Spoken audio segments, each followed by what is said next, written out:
Hi,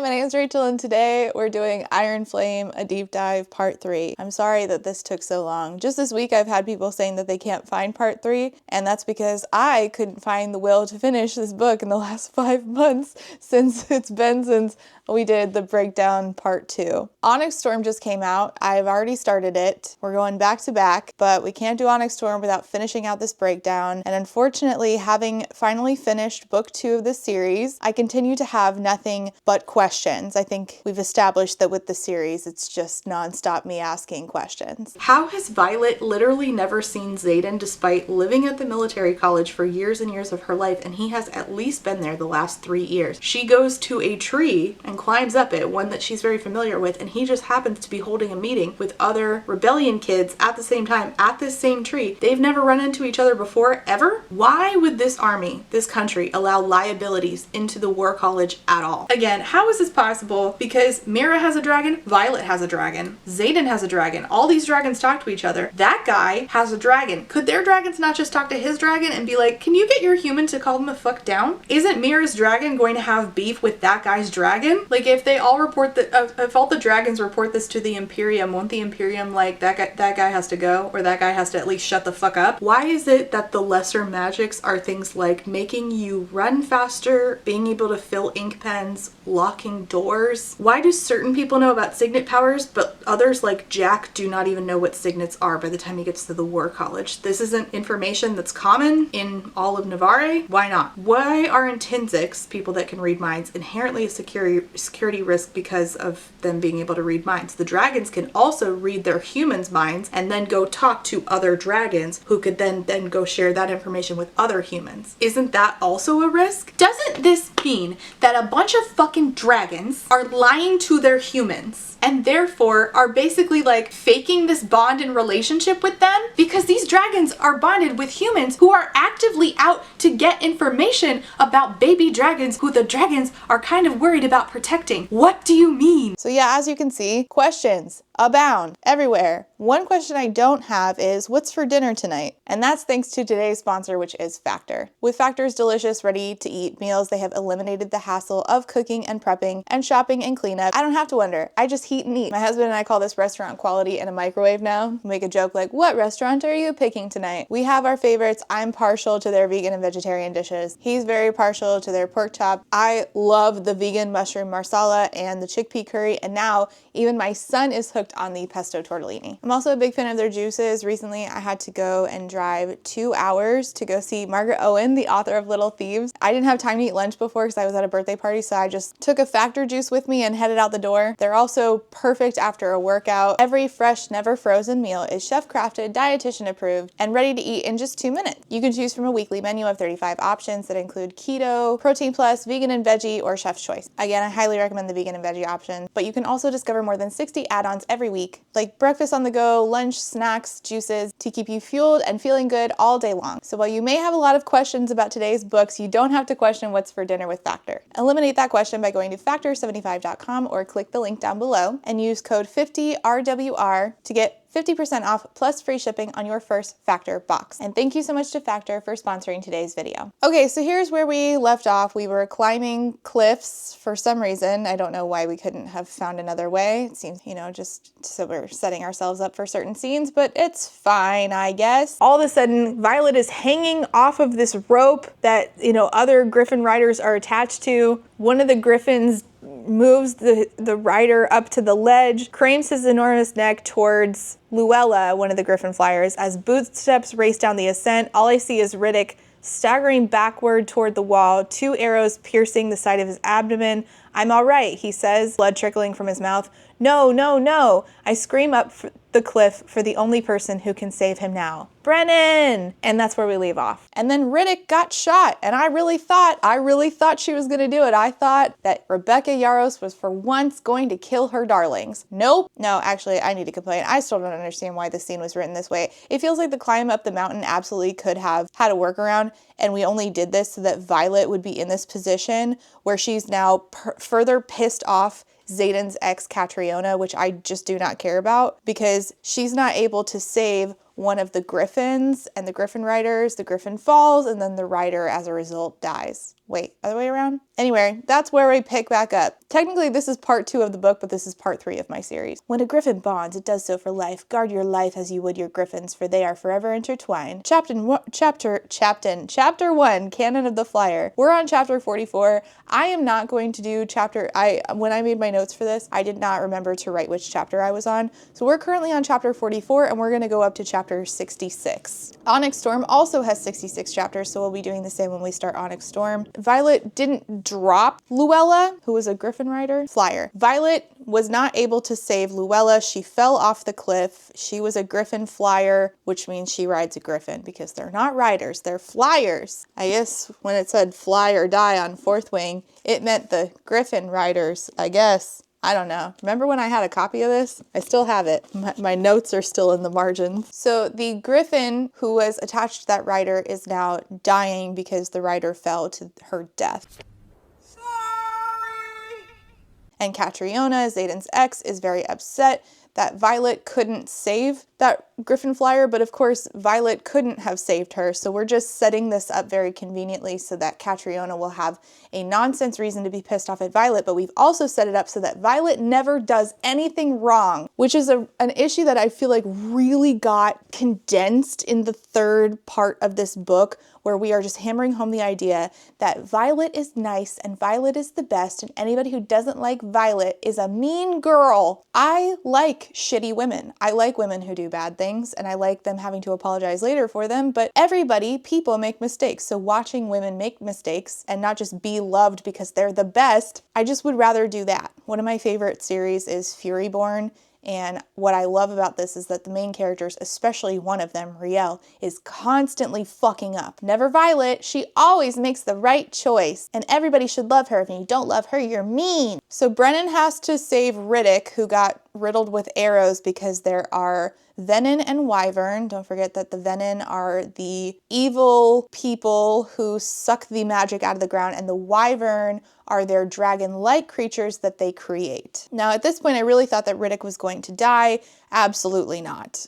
He did not die and I'll complain about this later. I'm going to have a big rant at the end. I almost said Sarah J. Maas. Rebecca Yarros cannot kill her darlings because she went to the Sarah J. Maas School of Writing, as my friend Madi from My Name is Madinez calls it. So in order to kill the Wyvern, now, of course, Violet ends up back on her dragon anyway, gets up into the clouds, there's a bunch of Wyvern, and she has to have this huge explosion of lightning that she makes. We break through the clouds and I throw my arms wide, pushing past the pain and screaming with it all in the same breath, setting the molten energy within me free. And for the first time in my life, I force the power downward. 4 distinct shapes light up beneath us, 2 directly under and 2 closer to the edge of the cliff, flashing brightly with the endless stream of power. And we start to learn that the way that she envisions her power in order to control it, similar to the way that she communicates with her dragon, her dragon's mate, and her dragon's mate's rider, who's her boyfriend. They're in this cute little square. There are doors in her mind. Now, this I feel like has become kind of a convenience tool for authors, where I'm seeing it nonstop. We're describing power that way. We're describing feelings that way. I went down to my lake. This is from When the Moon Hatched. I went down to my lake and I threw something in my emotions lake. In The Night and Its Moon, it was like a box and there were tentacles inside of the box. And again, because this book in particular is very similar to Sarah J. Maas, this is talking about walls and doors. Like there's a wall of adamant is what Sarah J. Maas says about Reese and Farah communicating in their mind. That comes up here. And then of course there's the doors that come open and they swing open and all the power comes out and all this is in her mind. Just because I've seen it so many times now, it's starting to feel a little bit like we're just writing the same book in a different shade of blue. Now these wyverns that she killed were riderless because the Venin can just use wyverns to patrol riderlessly. Venin share a collective conscious with the wyvern they create. That's what Tekkers's book says. Now don't forget, we needed to steal Tekkers's book because we needed to figure out how to create wards. My God, we have done so much in this book, and yet I feel like we've done nothing at all. Do you ever watch a TV show that has gone on too long? One of those 24 episode TV shows? You notice that, wow, we're doing a whole lot in this season, but by the time I get to episode 24, I've entirely forgotten what we did in episode 3. It feels like that. Anyways, now because of the collective conscious thing, the Venin know that the Griffin Flyers and the Dragon Riders have joined teams. We get an excerpt in the next chapter that says, it was only in the last 50 years that we realized they, the Venin,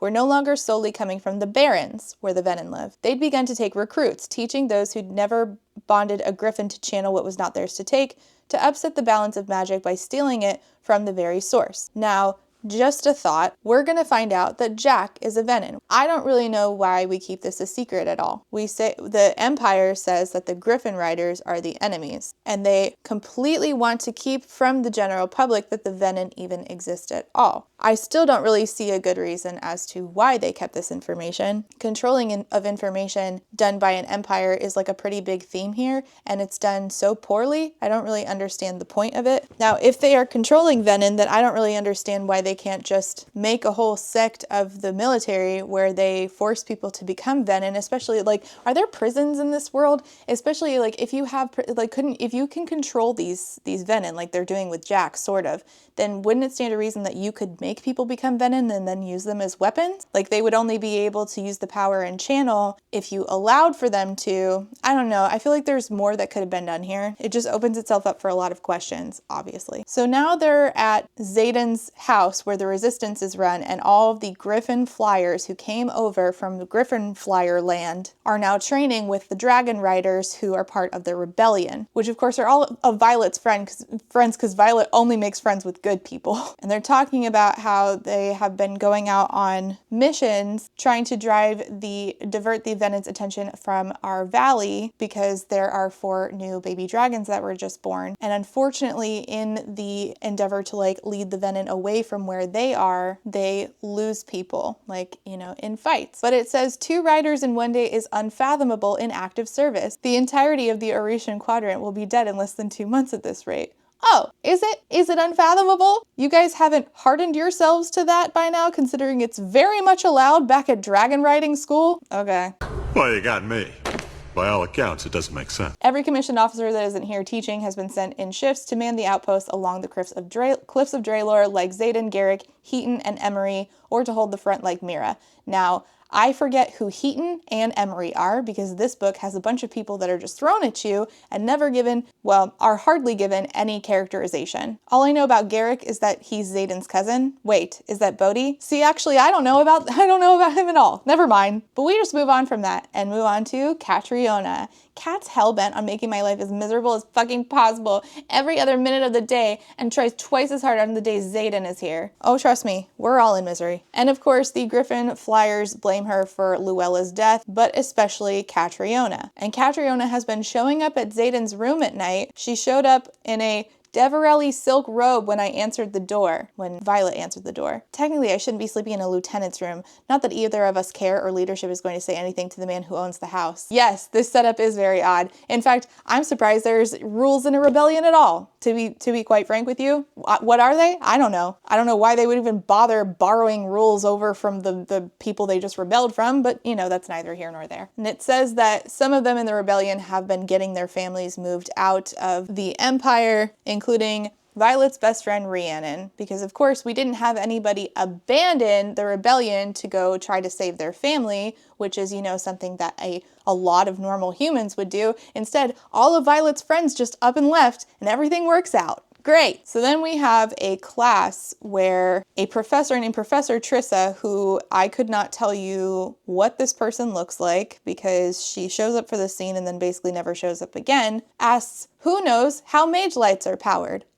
Oh, wow. Thank you so much for answering questions I had in book 1. Would be nice if we explained what a mage is in this world. It wouldn't take much to define our terms, by the way, despite what somebody tried to tell me in my comments. It would make more of an impact to, if we're going to use a word to define it, and so that I understand more of the world that I'm supposed to be immersed in. It's like if you randomly threw the word fairy in here, I'm going to be like, wait, there's fairies now? Instead, we're just going to jump into another word that we didn't define exactly in the last book and now is randomly going to be very important 3 parts into this book, which is runes. Now, runes are a written, well, I struggle to explain to you how runes were defined in book 1. In Fourth Wing, it was clear that Tyrish runes, Tyrandor is where Xaden comes from, are a thing, but it was more like, I thought that they were like a written form of communication, but instead they are specifically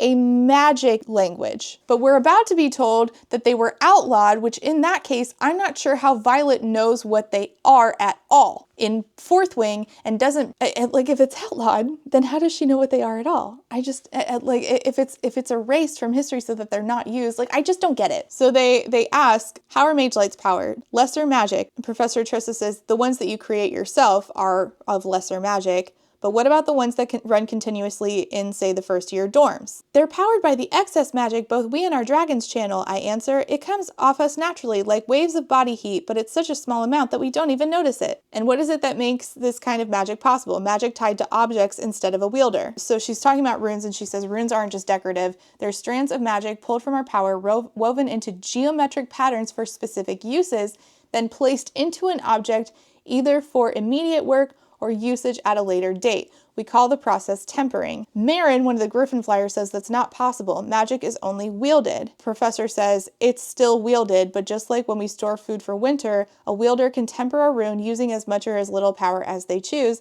then placing it into something. I just don't know why we are introducing this concept of, like, in the last third of the second book. Hey, I'm eating my peanut butter and jelly and I'm editing this. I also don't know why Marin from Peromiel wouldn't know about runes, because I assume that Peromiel had a good relationship with Tyrandor where the runes came from until Navarre stepped in. So just because they're banned in Navarre, why and how were they also banned in Peromiel? How or when did that happen? So she teaches them to do this. You like separate a strand of your power and then shape it. So Marin the Griffin Flyer says, why does no one teach this? It's a skill the Tyrish once controlled and perfected, but it was banned a couple years after the unification of Navarre, even though many of our outposts and Biscayat itself were built upon them. Why? I'm so glad you asked. You see, writers are naturally more powerful, given the amount of magic we channel and the signets that we wield, but runes are the great equalizer. Okay, so again, why didn't we introduce this in book 1?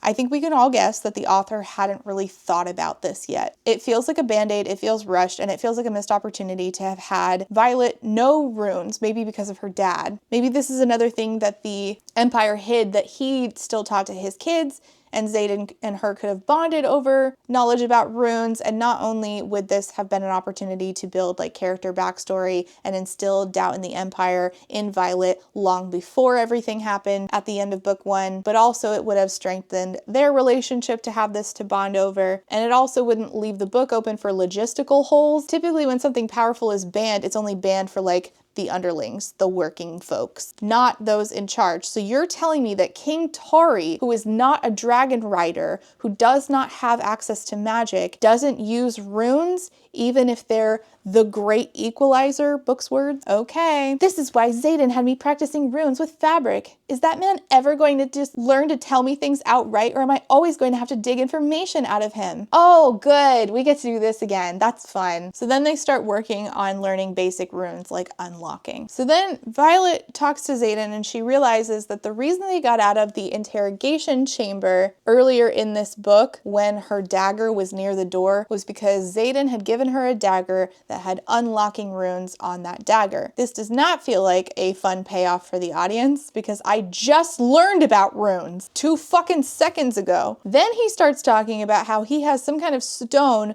with a rune in it that was made to protect someone of his father's bloodline. All of this is confusing. All of it's convoluted. I don't even understand any of it. So then they have a conversation yet again where she's like, I want to ask questions. And he, is weird about divulging answers. But yet he says, I like it when you ask questions. Anything else you want to know? Why didn't he tell me about the deal he made with my mother and ask if it influenced his feelings for me? But then he stands and my gaze catches on those silver scars on his back, the scars she put there. And I just can't ask. Wow, how incredibly convenient. After this, we get a scene where, for some reason, Professor De Vera is like, I think that the Griffin Flyers and the Dragon Riders should fight each other for camaraderie, because we can get camaraderie by addressing our grievances, by punching each other in the fucking face. You will address your grievances on these mats and then you will put them behind you. Wow, yes, that definitely works. Whenever my kids aren't getting along, I tell them, you should just punch each other in the face and then get over it. Perfect. They're like, if you don't do this, then when it comes time for combat, you will die because you guys won't be one team.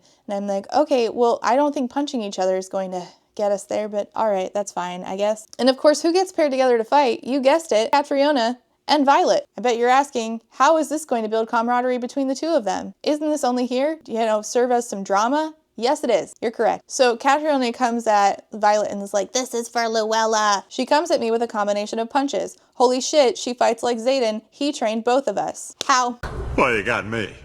By all accounts, it doesn't make sense. How was there time for Xaden to do that? How much time and how did he have the time? How much time did he spend with Catriona? How the fuck did he get away from Stabby College in order to go to Griffin Rider Land, have his own bedroom at the palace of Count Tecarus, have time to have a relationship with Catriona and teach her how to fight? How did this even happen? Does it bother you, Catriona says, that he taught me first, that I had him first? Not at all, since I have him now, Violet says. Seeing me here where I belong, sleeping right down the hall, I bet it keeps you awake at night. I'm a better match for him in every way, counting the seconds until he tires of your frail excuse for a body and comes back to the woman who knows exactly what he likes and how he likes it. You seem very angry, Violet. Are you just now realizing you're nothing special, that you're just a convenient placeholder that he can I know how good he is. I'm the one who taught him that little trick he does with his fingers. You know, the one where he curls. It's supposed to say his fingers. What the fuck is wrong with you, Violet says. It's not my fault that he doesn't love you. He's not capable of loving anyone. She hisses. You think I'm so petty that I'd attack another woman over love? He thinks ahead just like me. Gods, do you even know why he didn't kill you that first year? I do, because he trusted me to look ahead with him. Who wouldn't love all that power and the case it comes in? But I'm sure as hell not fighting you over a man's affections. I'm going to war with you for a crown. That was the reason we were engaged. It was promised to me, and I'm not giving it to a damned Sorengale who chose to drop the flyer instead of her squad mate. Your entire family deserves to die for what you've put us through. A crown? Engaged? My chest aches because it all makes sense. Two aristocratic families in need of an alliance. The three of us, soon to be the two of us. And I'm one of those two, right? Wait, I thought you knew that they were engaged already. Did we not? I picked up on that. Did the main character, who's supposed to be clever, not pick up on that? You're finding out now? Man, get some control over your emotions, would you? You're so fucking weak, it's pathetic. How dare she come after me like I had a choice in Luella's fall, like I had anything to do with Xaden's choice to leave her. Fuck that. How dare she come after what's mine? He isn't a crown. He isn't a stepping stool for power. He isn't a tool to elevate her standing. He's everything. So then she really starts to go at Cat. People are like, Cat, tap out. And Violet's like, close to killing Catriona, and Xaden says in her head, I don't care if you kill her, Violence, but you will. And then she realizes that this whole time Catriona has been manipulating her emotions because that's the power that Catriona has after bonding with her griffin. Xaden interferes, and then Professor De Vera is like, why'd you interfere in a challenge? Imogen says, because she cheated. She used mind work. Cat's like, she's the one who's unhinged. All of this is just ridiculous. It's just setting up Violet to be the good one and Cat to be the bad one. Fuck her entire family. I hope you all die for what you've done to us. Can you blame her though? I can't blame Cat for feeling that way because Violet is so upset. Xaden leaves with her because they can do whatever they want because they run the rebellion, just a couple of 20-year-olds. So they go to the war room essentially where Xaden's basically throne is, and he tells everybody, including Violet's brother, to get out. Turns out that Xaden heard everything that Catriona said to Violet, which she's embarrassed about. She wants you for your name. I know. And you love me in spite of it. His name. That's one of the many reasons I will always choose you. He drops his knee to his knees in front of me and works the laces on my boots with quick, efficient movements. Oh, and then they get into a schmeck scene, and he says, my house, my chair, my woman. And this reminds me actually of the very scene of Peaky Blinders that made me stop watching the show entirely. I'm not joking. You belong to me. My property. Touches my property. I stopped watching over this scene. Love, chemistry, attraction, desire, everything between us keeps me constantly burning like an ember. Oh, like an ember in the ashes? I wish. A single touch is all it takes to send us both up in flames. God's the sight of him kneeling, fully clothed, the leather of his flight jacket against my bare thighs. Oh yeah, she has no clothes on now. Pushes me all the way to the edge. Look how beautiful you are, Violet. Coming for me on Tyrandor's throne. Holy shit, I'd known that's where we were, but I hadn't known. Well, I'm not surprised. You are not very on top of things. So it says he puts his hand under her rear and lifts me to his mouth, then replaces his fingers with the thick stab of his tongue. Oh, fun. Oh, thick stab. Shimmering onyx wraps around my mind and everything intensifies. Again, we are hearkening back to Sarah J. Maas and A Court of Mist and Fury. A driving, pounding, uncontrollable need courses through me with every beat of my pulse, demanding an outlet, demanding I rip through the confines of the leather and trade her sweet taste. Oh, right. We're in Zayden's brain. I forgot about that. So oh, that's right. This is exactly like Sarah J. Maas's writing. So now we're in his head during sex, you know, at like ACOWAR. Yeah. So in his head, it says, shimmering onyx wraps around my mind and everything intensifies. Rhysand, is that you? Are you with us? A driving, pounding, uncontrollable need courses through me with every beat of my pulse, demanding an outlet, demanding I rip through the confines of leather and trade her sweet taste for the incomparable perfection of sinking into her when she comes. Oh, here she comes. I need her to flip her over the arm of this throne and drive into her, but I can't. I need her nail marks in the wood, need her cries filling this whole fucking house, needing her knowing what I can be for her, anything and everything she needs. She's heaven in my mouth, flawless, mine, and she's almost there. God's, yes, her legs are shaking, her walls are fluttering around my tongue. God, I love her so fucking much. Or God's, I love her so fucking much. So then she like, I don't know, explodes in lightning or some shit. But she has like the conduit in her hand, so it like crackles through the conduit or something. Oh yeah, did you forget? Not only do we have runes now, we have conduits too. Right after, for some reason, he like moves away from her. Come here, I whisper.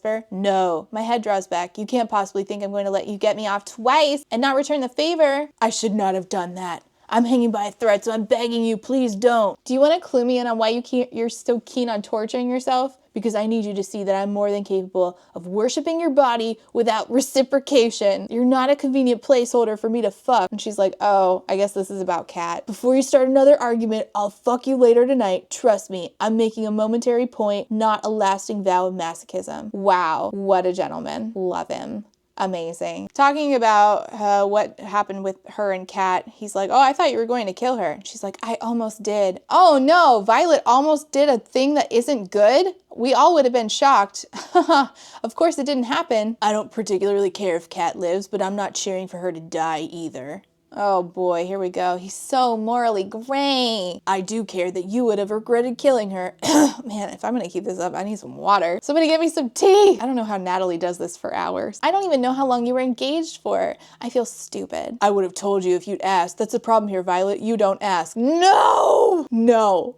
No, not this conversation again. I can't bear it. You guys don't communicate with each other. It's your fault for not telling me anything. No, it's your fault for not asking. I don't care. Both of you could fall off that cliff instead of Luella.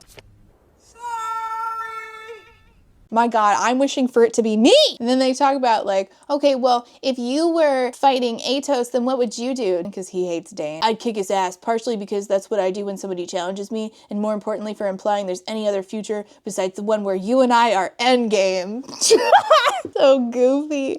Oh, we're endgame. If Carlos says that to me, divorce. I'm sorry, I have rights. And are we going to be that? Surely. It's been 16 years now. I don't see him going anywhere, but I tell you what, we're never going to use that word. I may be millennial, but I draw the line somewhere in regards to cringe. Are you the king of Tyrandor? Fuck no. I mean, yes, technically I'm the Duke of Orisha by birth, but Llewellyn's on our side and doing just fine at governing the province. So the governor of the province is on the rebellion side. I forgot that there was a governor of the province, to be honest with you. He never comes up. So he explains to her that Kat can't plant emotions. She can only amplify what you're already feeling. So if you are feeling this way, and you're feeling like frustrated, then you need to deal with those feelings so that Cat can't use them against you. But he has a dagger for her that is intertwined with runes, of course, that is meant to protect Violet from Catriona's gift. And then he assures her that their endgame by saying, she will never wear a Tirish crown. She's never had me on my knees in front of her. And I've also never f***ed her with my tongue. Great. Thank you. So back with everybody. Marin, one of the Griffin Flyers, is chastising. It literally says chastises Catriona because Cat is, quote, "You're being ugly. I've told you over and over that she didn't drop Luella. She fell. It's as simple as that." So, of course, Marin is another person who sees that Violet is good and perfect and points this out and says that Catriona mean Violet good. Everybody just exists to make Violet look better. Violet says to Catriona, "Oh, and that trick you mentioned?" This is just so goofy. I'm sorry. "Oh, and that trick you mentioned, you know, with the fingers? Thanks." Great. So they are still deciphering the journals of the people who created the wards, the 6 who created the wards, but it's written in Crovelish, and that is Dane's specialty. So Violet gets to hang out with Dane again, and of course they have another conversation about how everything went awry with them. "I was so pissed and scared. I finally made it to second year, gained the privilege of visiting other quadrants so I might be able to see you. Instead of being tucked away safely with the scribes, you show up dressed in black for the Riders Quadrant on your mother's orders. So dizzy that I still have no idea how you made it across the parapet. All I could think was that I just survived a year of hearing my friends' names called on the death roll, and I was going to make damn sure yours wasn't." Oh, make damn sure. Like that other song about that guy who also wants to control a woman. Perfect. I'm not gonna lie to you, that song is a fucking banger. I've actually had long conversations about the fact that I can't help but sing that song, but also the lyrics, "I just want to break you down so badly in the worst way. I'm gonna make damn sure that you can never leave. You won't ever get too far from me."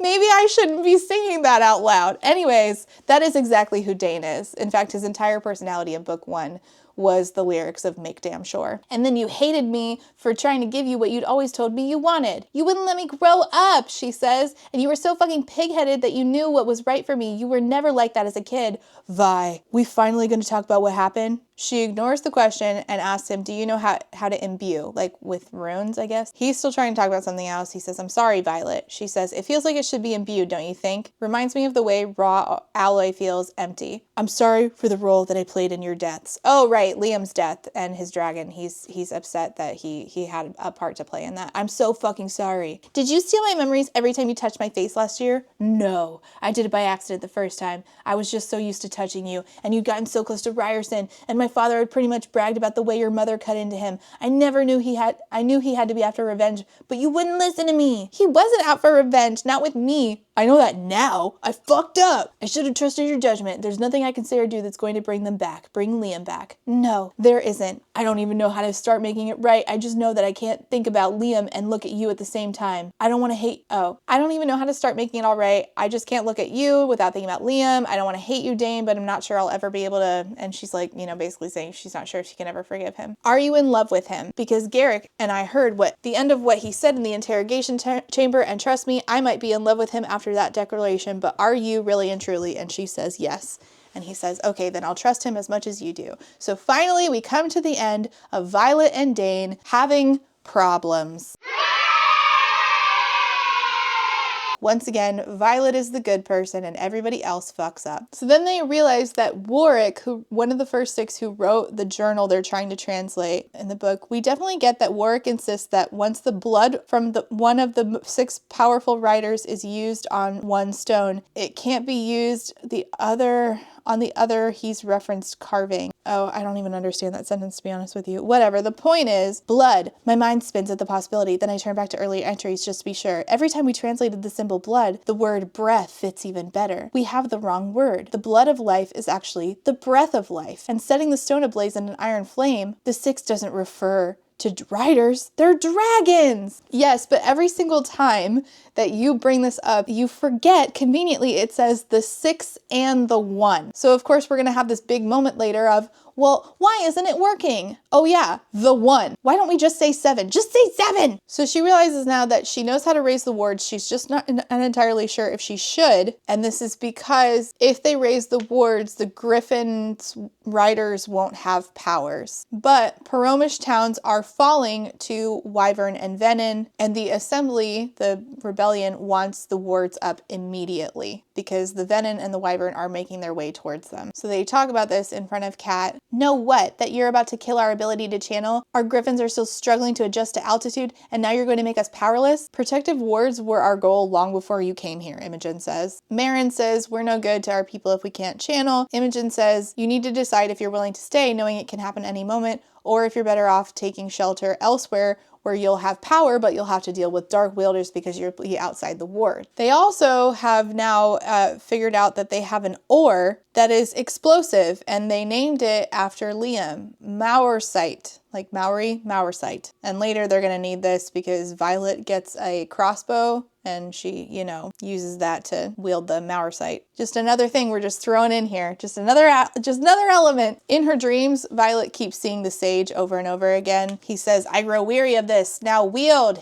He's wearing purple robes. Rip free. Show me the power you use to slay our forces above the trading post. Prove me right that you are a weapon worth watching, worth retrieving. And he tells her, you'll turn, but you'll turn for something much more dangerous, much more volatile. You'll tear down the wards yourself when the time comes, and you won't do it for something as trite as power. So the sage, who is one of the Venin masters, says that he knows that Violet is going to turn for something volatile. She didn't tell Xaden at any point that she has figured out how to raise the wards. So he shows up and she's like, you took down a Venin. He's like, you figured out how to raise the ward. He's like, okay, what did we miss last time? And she says, dragons. The 6 most powerful refers to dragons, not riders. And I'm like, the 6 and the 6 and the 1. Don't forget, it says the 6 and the 1. We just conveniently leave that out so that we can have this like, oh, that's right, the 1. You're supposed to be smart. You're supposed to be smart. You're supposed to be smarter than me. I shouldn't be remembering this over you. And she says this right next to Andarna,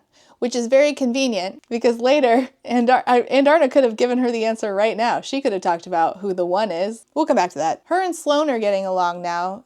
Sloane is Liam, Myri's sister, and she's like, Liam shouldn't have asked you to take care of me. So of course, another person comes onto the side of Team Violet. They are on a mission, something to do with the runes. It doesn't really matter because all of this is a setup to get to the point where we are going to be come upon by a particular orange dragon. No, not Jack Barlow's, another guy who hated Violet. But first, we're going to have this conversation where they ask Violet, do you have 2 signets since you have 2 dragons? So she has lightning because she's bonded to Tarn, but did she get another signet by bonding to Andarna? I don't know, she says. Will I?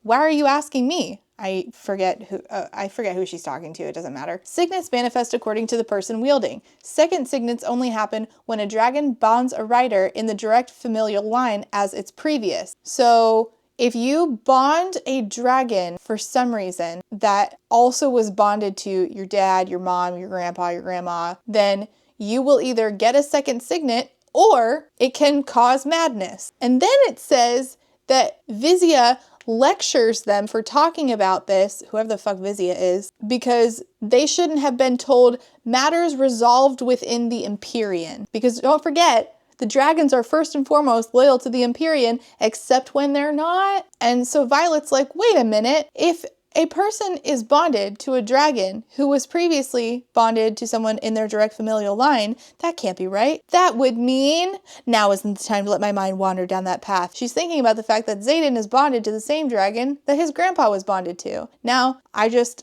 want to point out here that I don't know how the fuck in the first place the Empire would allow the enemy's children to bond with extremely powerful dragons at all. But I definitely don't understand how they would let them bond to extremely powerful dragons who might give them 2 powers, not just 1, 2 of them. So Vizia, whoever the fuck that was, gets come upon by Solus, which was Varish, is that his name? The bad guy who died, who was in charge, who roasted a bunch of people as soon as they got to the Stabby College in the first part of this book. Yeah, Solus, the orange dragon, is on a mission, I guess, to, avenge his dragon rider, maybe? And he kills Vizia, who was just a red shirt, who, we don't know who the fuck that was. So they get in a fight with Solus, and all of them, Kat and Darna, Sloane, Violet, are fighting Solus. And Sloane, her power manifests, and she has the power to drain energy or drain power from people. And initially she thinks that she drained power from the earth and became a venom, but she's like, no, Sloane, your signet manifested, you're a siphon. And Darna, the baby dragon, kills Solus. And of course, Violet, being a good person, helped save Kat in all of this ordeal. Her and Xaden get in a fight about this. Tegris would have had you executed if she died under your care. You hate her, and yet you refuse to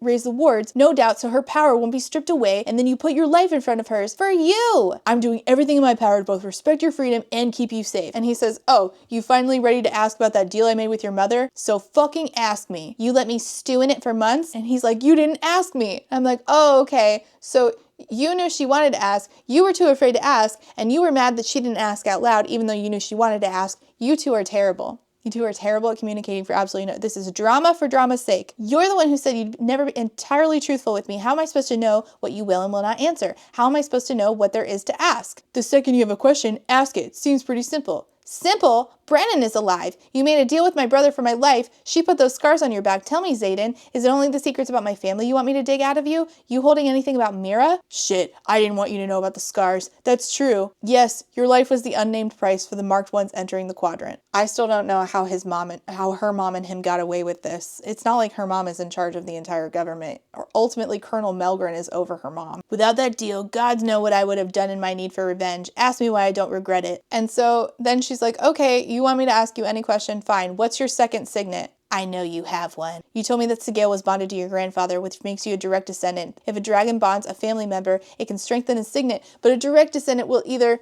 produce a second signet or madness. Oh my God, this is so convoluted. And so he won't answer. He's very scared. Brennan shows up and says, hey, there's a whole horde of wyvern on their way to us. Are you ready to raise the wards? I glance over at Xaden, his jaw clenched. Maybe he and I keep having the same fight because neither of us actually get to finish it. No. We keep having the same fight for the sake of drama. So they figured out that the stone, in order to make a ward stone, they need to have a representative from each den, all 6, blow on them. And the dens are the different colors, I guess, of dragons. So I'm not really sure, like, Sigale and Tarn were to have a baby. Would the dragon be in the den of the color that the dragon is? I'm not really sure. They've also learned that once a dragon fires a ward stone, their fire can't be used on any other, but it doesn't say why they never activated this other Warren stone. It's dragon fire that triggers the embedded runes, and they obviously had enough dragons. I don't know. I don't know. This is so overcomplicated for no reason. You know how when you're a kid and you want to make up your own card game, but you don't really know what you're doing, you don't know what your end goal is, so you just start with a couple of rules, and then you keep adding on a bunch of fucking rules, and then by the end you have to write down all the rules, and some of them contradict each other? That's this book. And Darna had to get questioned by the dragon elders because she killed another dragon. She's been questioned by our elders, and her actions were found justifiable, but to slay another dragon is a heavy mark upon the soul, even when in defense of yourself or your rider. Oh, right, because dragons protect other dragons, which, that makes total sense as to why leadership talks about wanting to test on baby dragons, and the dragons don't do anything about it. Sure! The 6 dragons come together and blow on the wardstone. They breathe fire on it, and they're like, did it work? We kind of feel the same energy in the air as we do at Basgaia. So then real quick, we're going to have a conversation between Xaden and Violet about his second signet. You wouldn't have told me that Scale bonded to your grandfather if you never wanted me to know. Whether it was a conscious or unconscious choice, you made it. You knew I'd figure it out. Was it just another one of your ask me tests? Because if so, you failed this one, not me. Do you think I don't know that? He shouts. Sometimes I feel like I don't know you. How am I supposed to really love you if I don't know you? And he asked her, how quickly will it take you to fall out of love? A day, a month? I'm asking because I don't have any experience with it. I think it will take you all of a heartbeat once you know. And she's like, oh my God, is his signet like cats? What could it possibly be? She's like, I would never do something like that. I would never just fall out of love with you. Signets have to do with who we are at our core and what we need. Ah, yes, that fun little rule that just makes me wonder, what does the guy who breathed underwater need? How is that who he is at his core? You're a master of secrets, hence the shadows. You're deadly with every weapon you pick up, but that's not a signet. You're ruthless. You're a natural leader. Everyone gravitates towards you, even against their better judgment. Your skin is pale white and ice cold.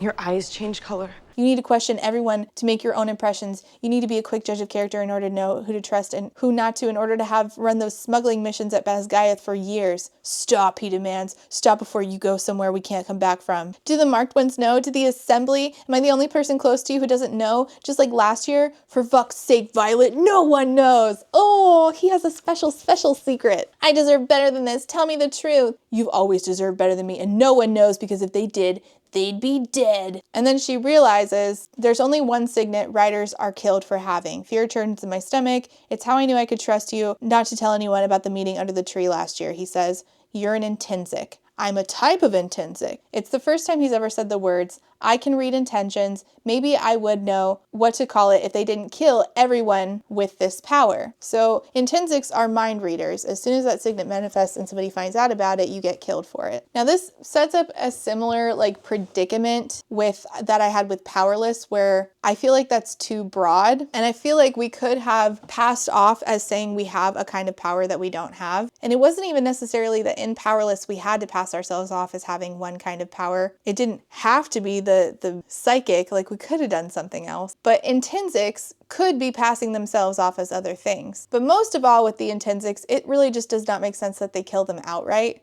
There are plenty of other signets that could be damaging to the Empire. Violet herself is damaging to the Empire. Xaden himself is damaging to the Empire. Violet's mom could be damaging to the Empire if she decided to turn. Why is it just mind readers? And also, if they find out somebody is an intrinsic, it would make way more sense for them to scurry them away and put them in a program where they are used by the Empire and never allowed to use their power for their own good, or alert the masses on what the Empire is doing. So he explains it as, think of that breath of a second before the actual thought, the subconscious motivation you might not even be aware of in your mind, or when instinct drives you to move, or when you're looking to betray someone, the intention is always there. Now, Taryn is upset because Taryn did not know, Sigale knew, and they kept the secret from Taryn, and now he's upset. And so her face is showing that she's upset or disappointed or something, and he's like, less than a minute, that's how long it took for you to fall out of love with me. And she's like, I didn't say anything. He's like, you didn't have to. She says, my love isn't fickle, so you'd better live because I'm ready to ask you all the fucking questions. So the wyverns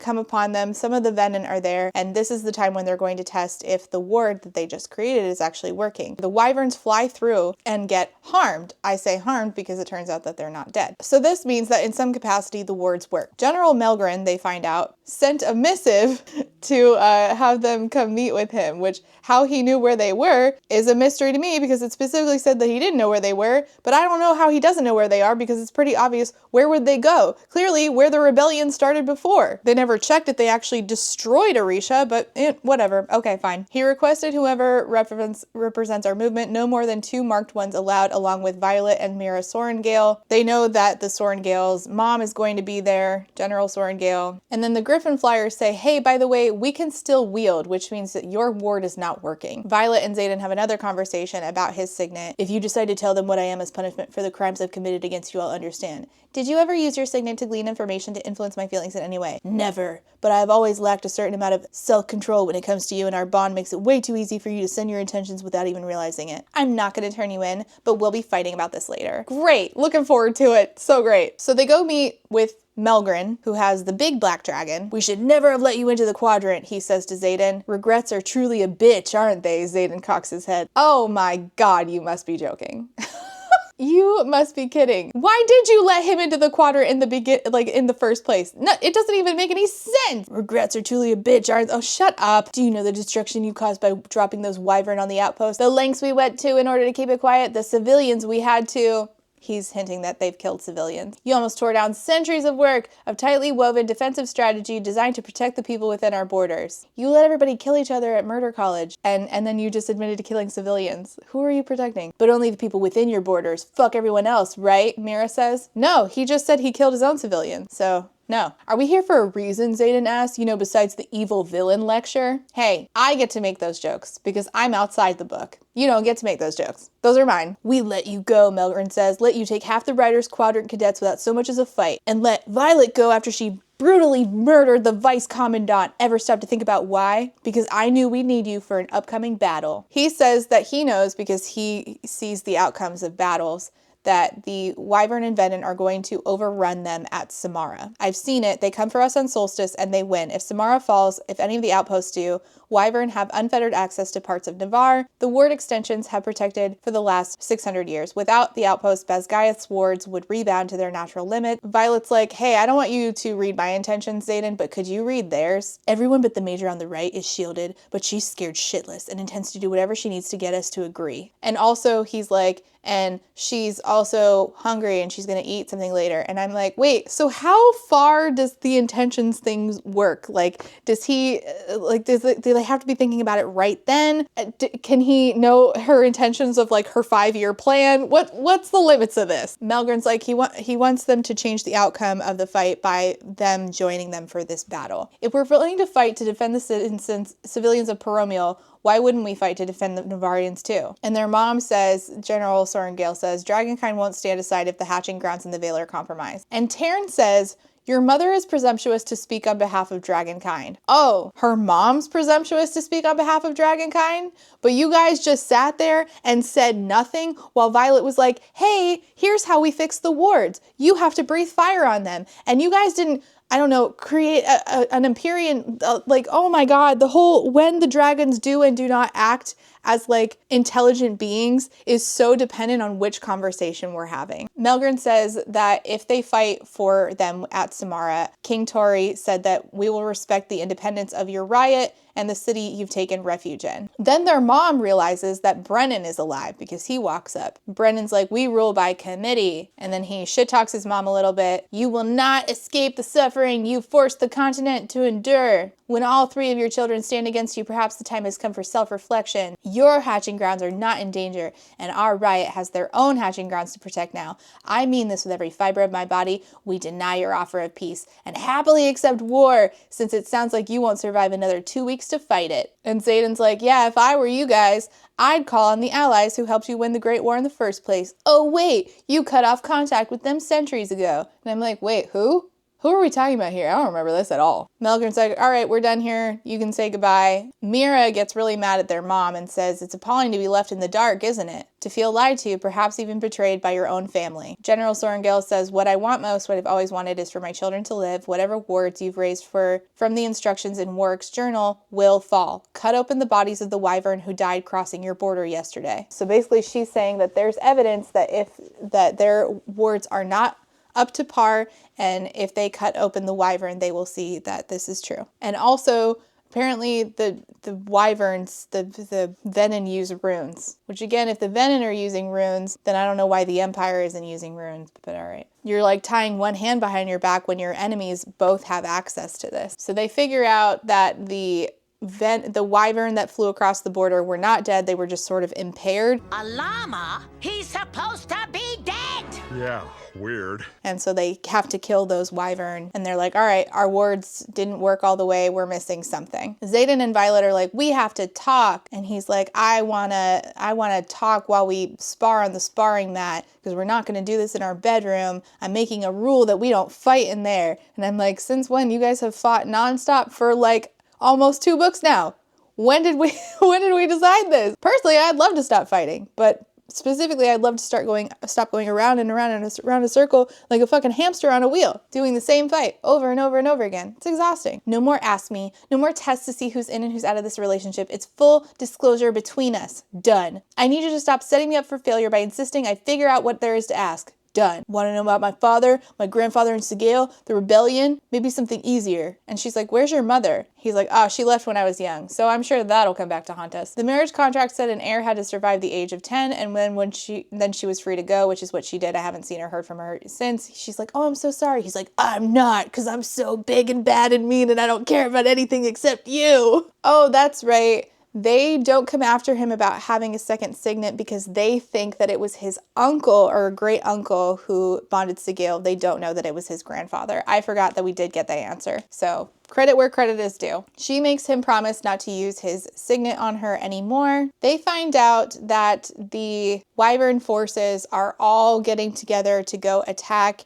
They feel bad. They estimate that there's like 500 Wyvern. We're not engaging because the assembly voted and decided that the casualty rate among riders and flyers would be far too great. A battle this size could annihilate our forces, leaving the rest of the continent undefended. And so they go over like battle logistics, like if we were Melgren, what would we be doing right now? And they realize that Samara, the place where Melgren and his forces are, is just a distraction. The real target is Basgiath. That is where the Wyvern are all going to fly to, specifically to the Vale, where all the dragon eggs are. If we don't go, we're no better than they are, leaving their civilians to die when we might be the very weapons they need. Xaden says, say the word and I'll take it to the assembly, and if they won't support it, we'll go with whomever will. I go where you go. And of the dragons, Andarna says, dragons do not answer to humans.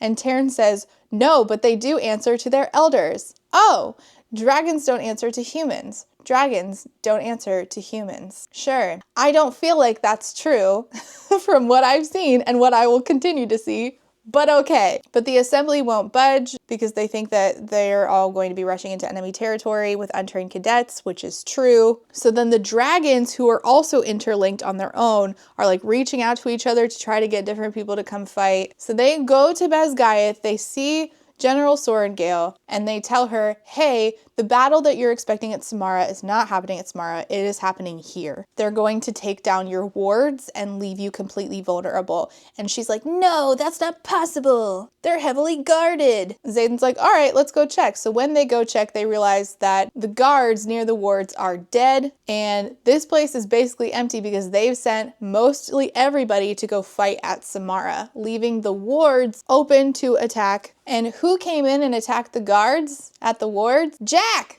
Jack and his dragon Bade. You're right on time, Sorengale. What the hell are you doing, Barlow? Dane snaps. What I promised, he says. Jack kills his own fucking dragon. Now, how is this possible?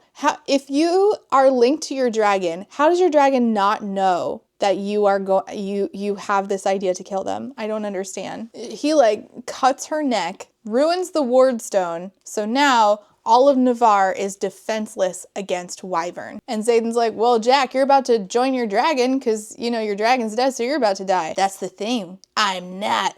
They have us thinking we're the inferior species, but did you see how easily I controlled her? How easily the energy she bonded us with is replaced? And that's when they realize that Jack is a Venin. Somehow he managed to be a Venin within the ward. Don't the dragons know when somebody's a Venin? Why would the other dragons not know this? Did I misunderstand that? Violet realizes that, and it's true that technically Rebecca Yarros has been setting this up since book one. It doesn't feel like a good payoff, but it is paid off nonetheless. Because in book one, when he challenged her, he forced power into my body. I just didn't recognize it for what it is. And she realizes now that the red ring around his eyes that she saw was because he was Venin. But at the time, we didn't know about the Venin and their red eyeballs, so how we were supposed to pick up on that, I don't know. Again, it's not a payoff that feels good. It doesn't feel like, oh, I should have seen it coming, which is like, you know, the hope when you're reading something is that the author gets one over on you, and then, you know, you get this big moment of surprise. That isn't what's happening here. It's like, oh, okay. Then Jack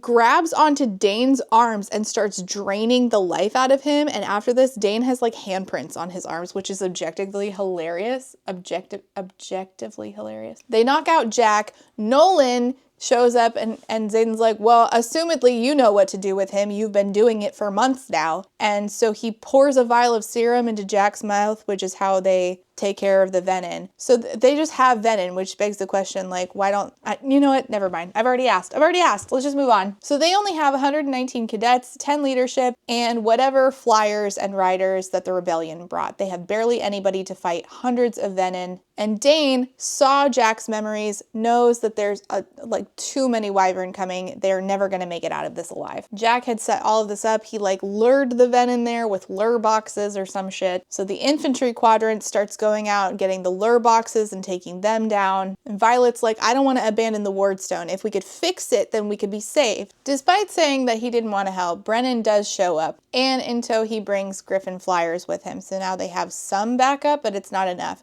And when he gets there, Violet is like, can you mend this ward stone? What can't you mend? And he's like, magic. And she says, okay, can you mend this ward stone?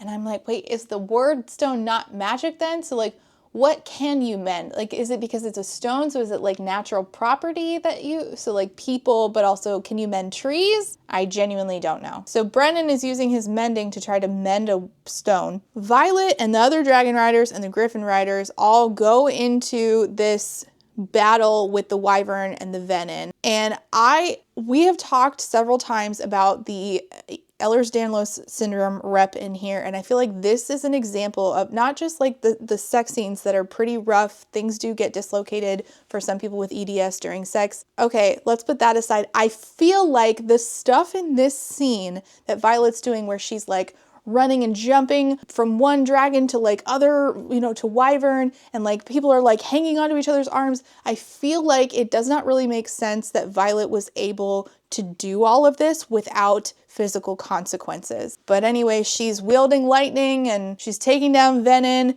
and one of them says, "You're the one he wants." Melgren's on his way back, but he's 10 minutes out. The fight rages on. Sawyer, who I don't know from Adam, but he's, one of the gang. I think that that's the guy that got recycled, right? So he didn't get bonded to a dragon, so he had to repeat his first year, I think. And also in this book in particular, he's had a crush on Jacinia. Anyway, Sawyer gets his leg bitten off by a wyvern, and they're like worried that he's gonna die. And I'm like, oh, so Riddick didn't die, but maybe Sawyer's gonna be the one. We're finally gonna kill somebody off. We're gonna kill one of the darlings, right? It's not a main character, it's a side character, but it's like a liked side character. Rebecca can't do it. She cannot kill anybody off. She can't stand it. And I'm like, Rebecca, your books are suffering. You have to have that emotional impact. You have to do it. You have to cultivate characters that really hit, and then you have to kill them off. It's just part of the game. The Dark Wielders catch up to the venin, catch up to Cat and Violet. The Dark Wielders say to Violet, "You'll be so much fun for him to wield," talking about the sage, the one that, assumedly the one that's been popping up in Violet's dream, which is like, one of the venin leader. "And I will be his favorite for delivering you. I will be more than just an Asim soon." I guess an Asim is, part of their hierarchy. "I will be given the veil when this is over." And she's like, "Delivering me?" I'm like, what do you mean? Why are you questioning this? Yeah, clearly the guy's been showing up in your dreams. He keeps talking about how you will turn. Of course he wants you to be delivered. Why are you questioning this? Oh my gosh. I want to know what the hell she means about delivering me. And then she remembers you will turn for something much more dangerous. And I'm like, is this not all at the forefront of your mind all the time? Whatever, fine. So she's facing off with these Dark Wielders, and from this like cliff behind the Dark Wielder, it says, a part of the cliff itself, a shape moves, a giant boulder, a boulder with slivers of golden eyes. It springs forth from the cliff like a projectile, expanding, changing colors, sprouting wings and claws and black scales. It's Andarna. Andarna is not a black dragon. Andarna's a rainbow dragon. Great. Oh, now I get to change the card. I don't know how the fuck I'm going to do that. How the fuck I'm going to change this card into a rainbow dragon. Help! Andarna up to this point has not breathed fire, but she walks up to this motherfucker and breathes fire on this Dark Wielder. "You look like part of the cliff," Violet says. "I told you I could hide." "That wasn't hiding. Her scales are as black as Terrence now. Maybe I'm seeing things?" "No! You're just stupid." Jacinia shows up and says, "Hey, I think Lyra's journal is the lie," where they've been going back and forth on like whether Warwick is lying about the information about the Six or Lyra, the other part of the Six, is lying. The only difference between the two journals, I think it's a 7. I thought at first it meant runes. I thought we'd mistranslated that part since there are 7 runes on the wardstone in Orisha. The symbol there, it's a 7, but Warwick says 6, remember? The breath of the life of the 7 combined and set the stone ablaze in an iron flame. Am I misremembering that it said the 6 and the 1? Am I somehow misremembering that? How did you... What is 7? It's 7! There are only 6 dens. Blue, black, green, orange, brown, and red. Then maybe it's not a 7. Maybe you mistranslated? Justinia's like, no. Here's the recorded story of Lyra of the first 6. 7. And there are 7 circles on the wardstone in Orisha. 7 runes. 7. And I'm like, think, Violet. You just saw your dragon change colors. Think. Put 2 and 2 together. Violet, you can't be this stupid. You can't carry a book when you're this stupid. I mean, unless it's a comedy, in which case you're like watching your main character be stupid as fuck and you're laughing. I'm not supposed to be laughing at you. Could it mean a griffin? Is that what it meant by the 6 and the 1? No. If a griffin contributed to the wards, flyer magic would work within the boundaries. But there aren't 7 breeds of dragon. I don't know how she's not getting it. Anyway, General Melgren shows up. Violet Sorrengail's mom is like, we're going to abandon. The archives are sealed. The fortress can be rebuilt. And they're going to use the cadets as a delaying tactic. They'll die while those in the Vale have time to prepare. And Violet's like, Brennan has mended the wardstone.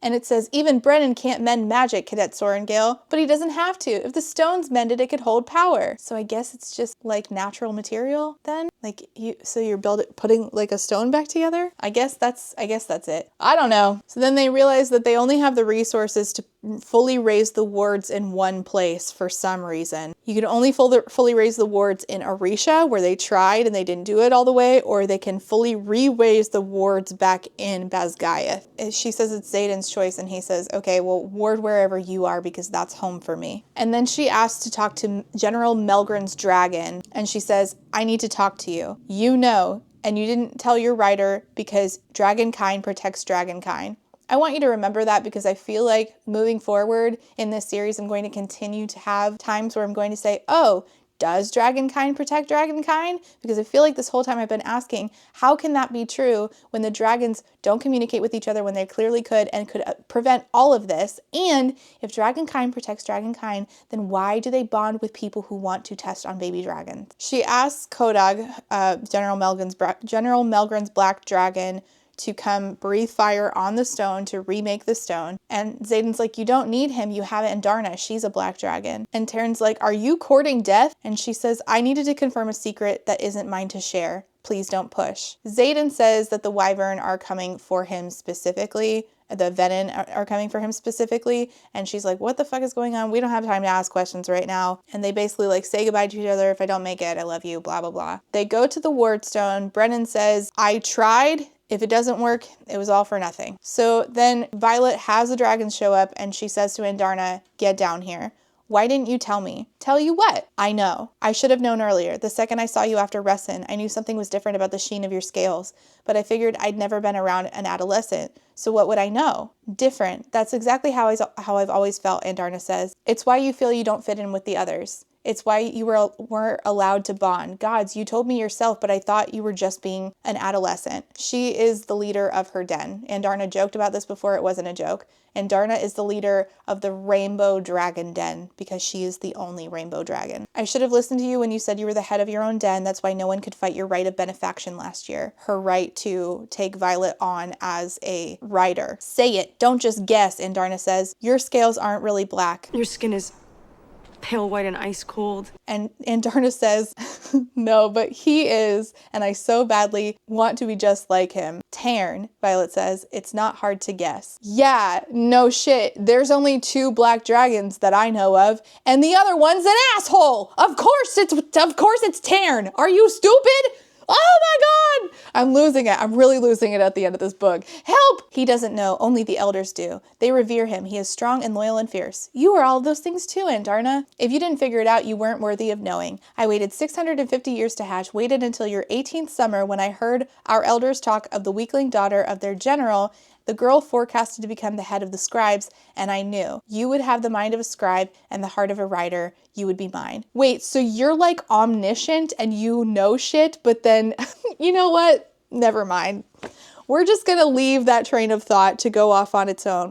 Because if I go down that route, we'll be here for hours and I have to pick up the kids in 40 minutes. You couldn't have known I would be a writer, and yet here we are. It is why I was left behind, at least from what I remember. It's been centuries. Oh, by the way, you remember Arik/Cam, the prince? Yeah, he's there. And General Sorrengail's like, nice to see you, Cam. Your father's been looking for you. I don't know how they got away with a prince being missing, and I don't know how he got away with being at the war college without getting caught because he's, you know, the prince. We're just gonna let things go. I'm a bonded rider. There's nothing he can. And General Sorrengail's like, I don't really care. And you know what? Neither do I. Violet is channeling all of her power. I don't even remember why. And she's gonna burn out. And she's like, Taryn, I'm so sorry. He's like, you have to stop. And she's like, oh, I feel so bad. You shouldn't lose 2 riders to a burnout this way. You must save yourself. I chose you not as my next, but as my last. And should you fall, then I will follow. And so Violet's mom is like, okay, I'm taking over here. And she says, I'm gonna put my power into the stone. I don't even know why this is necessary. But then for some reason, she decides that she has to do it through Sloane. And so Sloane, who can siphon, she pisses off Sloane. She's like, you're a Myri, I killed your mom. And so Sloane siphons the power out of General Sorrengail and into the stone, I guess. Meanwhile, Violet can feel that Xaden is dying. Brennan's so sad. He says, don't do this. Mom, don't do this. The wards are back up. General Sorrengail is dead. She says, you were everything we dreamed you would be, as in, you know, their parents, about them. Violet can feel that Xaden is still alive, so she goes to where he is on the battlefield, and he won't look at her. She reaches for his hand. He tugs it away. She says, Melgren wants us to come back. Then we come back. Orisha's wards are already weakening, and these are intact. And she's like, what is going on? I just fought an entire wyvern army, dark wielders, and raised wards, losing my mother in the process. Please do tell me what could possibly be scarier than that. You love me, he whispers. You know I do. What's out there that I should be scared of, Xaden? What did he tell you? What did you see? Because he fought with the sage that has been in her dreams, and then I guess maybe also his, or maybe it was his dream she was seeing the whole time. We're unclear on that at this point. All I know is he fought the sage and apparently threw the guy in the river. And so that sage that we've been leading up to like this big moment with, we didn't even see it. The guy is now dead. We're going to see it retroactively a little bit. And the guy's body is just in the river. I don't know if he's going to come back to life or what. What's out there that I should be scared of, Xaden? What could he know that has him this shaken? Me. You should be scared of me. A red ring emanating from his gold flecked onyx irises. So Xaden is turning venom. In order to kill the guy, he had to channel from the earth. So we see like what just happened in his POV, where he's like, Scale is getting picked out by wyverns. She's fine by the end. Violet is beneath Basgaia trying to raise the wards. And it says, what is it about me that fails the females in my life? And I'm like, ew, did we have to use the word females? So the sage says, I told you once you'd turn for love, and so you shall. I know more than you think, it says, because you're a sage. A sage? I am a general. Come on, Shadow Wielder. Turn, it's the only way to save her. I'll step over your dead body and find her, then I'll wrap my hands around her little neck. And Scale feels that he is about to channel from the earth, and she's like, you can't, I chose you. And he says, but Violet chose me too. I reach, and he channels from the earth, thus making him a venom. He wakes up in bed. This was like a flashback. He wakes up in bed. He goes down to the dungeon where they are keeping Jack, who is still alive, Jack Barlow. And he's like, what's the fucking cure? Cures are for diseases. Well, we have his power, and that, dear Ryerson, isn't curable. It's enviable. There's a way to get rid of this, Xaden says. There's no cure. You can never give back what's taken. You only hunger for more, Jack says. I'd rather die than become one of you. And yet, you just did, Jack says. All this time, you've been convincing everyone you're the hero, and now you'll be the villain, especially in her story. Welcome to our fucked up family. Guess we're brothers now. The end. Oh, we're done. Yay! I finished it. I did it. It only took me 5 months. Well, technically, it took me a year, didn't it? Okay, so that was really silly. And I feel like the ending of this was like Mortal Instruments book, was it, where Sebastian is like, Jace, we're brothers, come do bad things with me. It feels like that. At no point do I think that anything is going to bad is going to happen to anybody in the series. Like we're going to take until like maybe book 4 or 5 to start killing off people. And it's not going to hit. The biggest gripe that I have here is the dragon loyalty thing overall in this series. I have complained about this so many times, I'm losing count, but fuck it, what's one more? It doesn't make sense that dragons are only bonding with humans, both past and present, to protect dragon young and dragon hatching grounds, but then they bond to humans like Melgren and the Vice Commandant, who want to put baby dragons and hatching grounds in danger. That doesn't make any sense to me. Dragons choose who you bond with, they feel you're worthy, and they choose you. why would they think that somebody like General Melgren is worthy? If you have the potential to do harm to baby dragons, if you have the potential to lie to the people that you are in charge of, to innocent civilians, why would a dragon want to bond with you? I'm supposed to believe that for some reasons dragons are both loyal to dragon kind and also loyal to people who want to do harm to baby dragons, which are part of dragon kind. And the part of this book where I recapped where the dragon riders are like deliberating on whether or not to go fight to save the part of the world that contains hatching grounds, like, did you notice that the dragons were never asked and they didn't chime in on their own about that conversation? That seems ridiculous to me. We are not dealing with obvious issues on page in a way that feels human. Like, for instance, not just the dragon stuff, but it simply does not make sense that at no point in this book did Violet, who's supposed to be a smart woman, ever ask her own brother questions about how he faked his death. We find out he's alive at the end of book 1, and throughout book 2, she asks 0 questions to anybody at all about how this happened logistically, and neither does her sister Mira. And then when her mother finds out, neither does her mother. How did we entirely fake a death? Was there no body? Who else was in on this? No one saw him very much not dead, sneaking out of a battle with his dragon? Nobody wondered where his dragon went? The runes, the luminary, the conduits, all of these things had no reason to not have been worked into the previous book instead of shoved in here. I don't recall the luminary being mentioned at all in the last book. In fact, I am almost positive, I am 99.9% sure that the word luminary was not in that book at all. And I think it would have done this series a lot of good to set all that up earlier on. Now, and I've complained about this before, ultimately the Venin had been like going to suck the magic out of the land and therefore all the life out of the land, people, dragons, eggs, blah, blah, blah. This, vile scheme that's happening, the dragons on some level know that this is happening. And the leaders of the country of Navarre know that they exist and knew that this was a danger, that they would possibly attempt to do this. So that means that those people who knew, their dragons also knew. So if the dragons are beholden to the Dragon Empyrean, then why in fucking hell would leadership dragons allow bonded humans to perpetuate lies about the Venin who ultimately want to put baby dragons and hatching grounds in danger? The Venin exist and the dragons not telling their bonded humans makes 0 sense. Because the ones who don't know makes 0 sense because ultimately they need each other. Like they need to be in cooperation with each other in order to keep the goal of protecting dragon kind. So why dragons would not use humans to their advantage, even if it meant having to pit humans against each other, I don't get it. Are you loyal to the dragons or are you loyal to the people?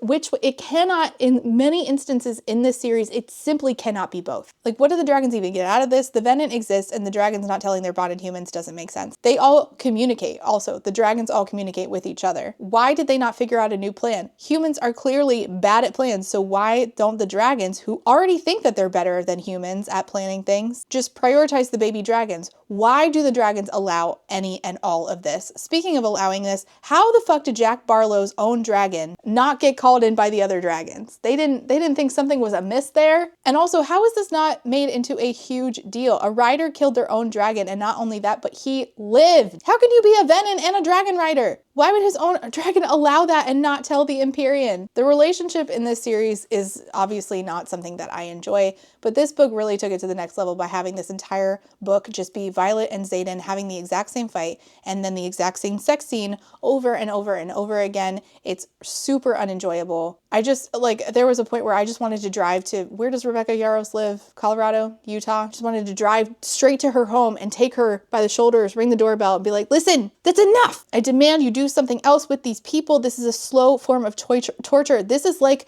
my son making me listen to the Blippi Excavator song on repeat for hours. Please, Rebecca, I beg of you, release me from this torment that is listening to Xaden and Violet having the same fight about them both having no communication skills. And it's not just aggravating, it's unnecessary. It comes off like Rebecca realized that she has 5 books to write and didn't know what to fill them with because these people have already gotten together in book 1, so we have to fill it with some kind of drama, so we just made the drama the same fight over and over for 600 pages. I'll just put them on a hamster wheel. What else is there to do? Growth! We could have done some. We had 600 pages to try! Oh, I'm getting Mickey Mouse voice again. It really pissed me off that at the end, General Melgren says, I shouldn't have let you into the college, and Xaden's basically like, yeah, you really fucked up there. And we don't all stop to think like, wait, pause the war. What was even the point of that? Mickey Mouse is coming. I can feel it. At least don't point it out, because when the characters point out the foolishness feels compounded. It doesn't make sense that accomplished strategists would put their enemies' children on massive dragons. I cannot reasonably be made to believe that they would put their enemies' children on these dragons and that they ever thought that that was a good idea or good or had a good outcome for them, and they had no reason to do it at all. Now we could say, okay, we have a shortage of riders, fine, but then you'd have to stop killing them at murder you. You could just put the enemy's children in the infantry and start training the infantry as dragon riders, but no. But then we'd have to have a conversation again about, oh yeah, there's a fucking shortage of dragon riders. So why are they only allowed to, they're not allowed to kill each other, except they are allowed to kill each other, but not when they're sleeping. They can't kill each other when they're sleeping. But then when Vice Commandant Varish came on the scene, literally seconds after he's on the scene, he roasts a bunch of riders. You're hurting for riders, but your new Vice Commandant just kills them and there's no repercussions for this. He can just light them up 2 seconds after they step through the gate and there's no problem with that. Please. When Karis Vituria kills trainees off at Blackcliff in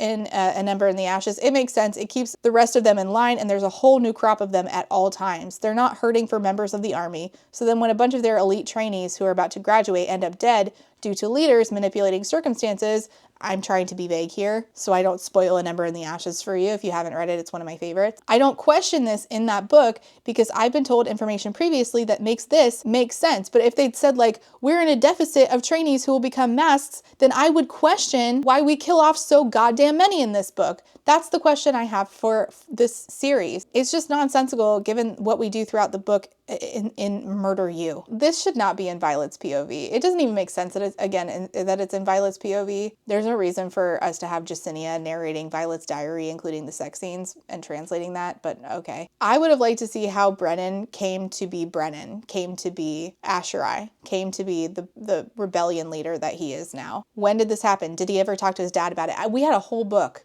to start having these conversations. Did he talk to anybody about it? Why and when did faking his death become the option he took? And again, how? Was there any clue that he was turning against the Empire beforehand? How and why did he keep that to himself? And why did he abandon his sisters to serve that Empire while he fucked off to secretly be in the rebellion? And up to this point, we have no reasonable explanation as to how his dragon kept the other dragons from leaking this information to General Melgren or his own mom. I don't understand. If it's about dragons and he's off fighting the Venin because he's scared of the Venin, then why are the other dragons keeping the people who are hiding the Venin?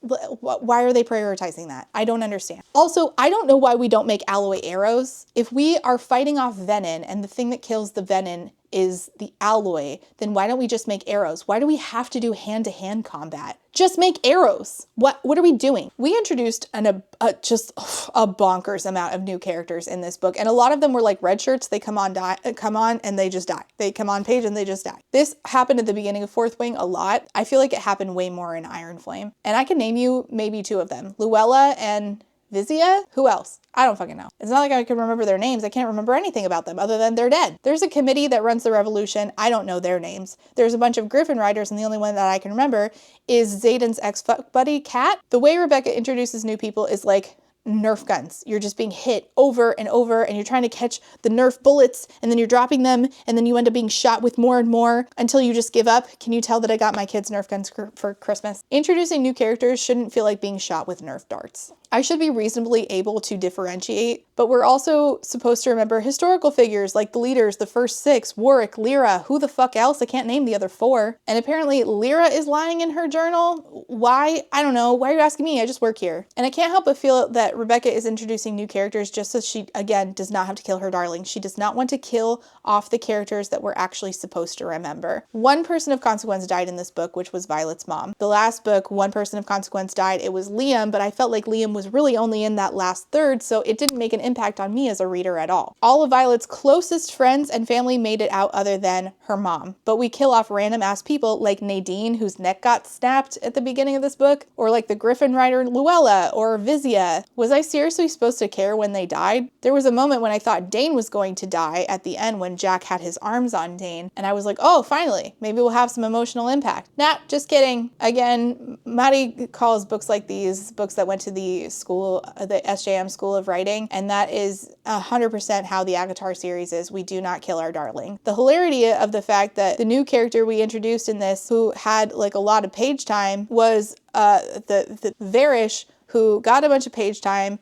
He was a really bad guy, and then we killed him off. This is also a really good example of how like black and white this is, where bad people bad, good people good. There's never any like real humanity to them. She writes these characters that you are supposed to fall in love with, like Riddick, and she can't kill them off because then you might stop reading. Sawyer, Garrick, Riddick, Jacinia. Jacinia is actually the person that I know most about in that little list I just gave. And to be honest, I'd much prefer a book in her POV. Why are the dragons...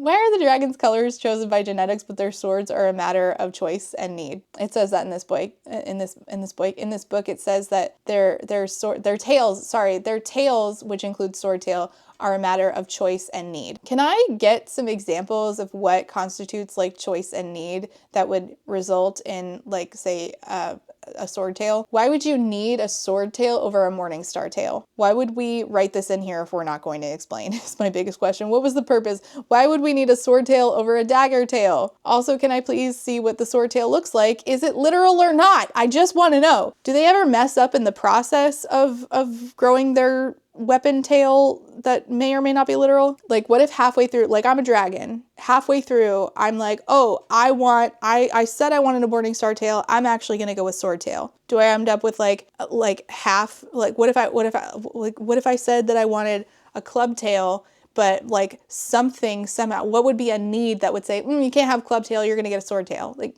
how? Does it work like that? Would I end up with like half club tail, half morning star tail if I couldn't make up my mind? What if I decide I don't want or need any of those options? What if I want something different? Can I get a bow and arrow tail? Can I summon that up for myself? How does this work? And I think I already complained about how I have logistical questions about how Catriona and Xaden were able to have a relationship that culminated in like him having been like have a room at her house and he taught her how to fight. How did he get back in time for dragon school? How is this possible? I thought it would get explained by the end, and it didn't. But a lot of things didn't, did they? That's basically the theme here. Well, that's it. That was Iron Flame Part 3. Oh, we're done. Yay, we did it. Anyway, on to Onyx Storm. How fun for us. If you made it this far, as usual, leave a dragon in the comments. Thank you so much for watching. Comments and questions go down below, and I will see you next time. Bye. And before I go, I have to say thank you for being a friend to my Therapy Bills patrons, and those are Alexander, Andy, Ashley H, Astra, Call Me Kodiak, Choco's Homesick for Taiwan, DJ Rocktopus, Ellie,